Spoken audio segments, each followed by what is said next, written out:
എൻ്റെ കയ്യിൽ ബാക്കിയുണ്ടായിരുന്ന പച്ചക്കറി വിത്തൊക്കെ ഇന്നങ്ങ് നട്ടേക്കാമെന്ന് വെച്ചു. അങ്ങനെ ഇത് ചീര നടാനായിട്ട് തറ ക്ലിയർ ചെയ്യുന്നതാണ്. പപ്പയാണ് ഇതൊക്കെ ചെയ്യുന്നത്. ഇത് ചുമന്ന ചീരയാണെന്ന് തോന്നുന്നു, പ്രത്യേകിച്ച് കവറിൻ്റെ പുറത്ത് പേരൊന്നും ഇല്ലായിരുന്നു. അപ്പം വിത്ത് ഇട്ടതിന് ശേഷം നന്നായിട്ട് വെള്ളം ഒഴിച്ചു കൊടുത്തു.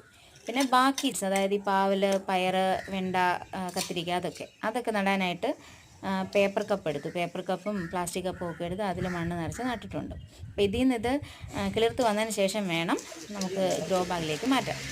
പിന്നെ ഈ വിത്തിൻ്റെ പുറത്ത് നന്നായിട്ട് വെള്ളം ഒഴിച്ചു കൊടുത്തു കേട്ടോ. എന്നിട്ട് തണലത്തോട്ട് മാറ്റി വെച്ചു. ഇത് കമ്പോസ്റ്റ് ഉണ്ടാക്കാനുള്ള പരിപാടിയാണ്.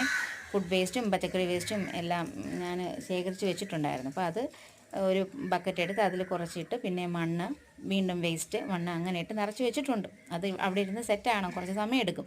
ഇതൊക്കെ തന്നെത്താൻ ഉണ്ടായി വന്നേക്കുന്ന പച്ചക്കറിയാണ്. അവിടെ കണ്ടോ, എല്ലാം എന്താ കിളിർത്ത് വരാനായിട്ട് ഒരു സൈഡിൽ മാറ്റി വെച്ചേക്കുക. ഇതെൻ്റെ കമ്പോസ്റ്റ്.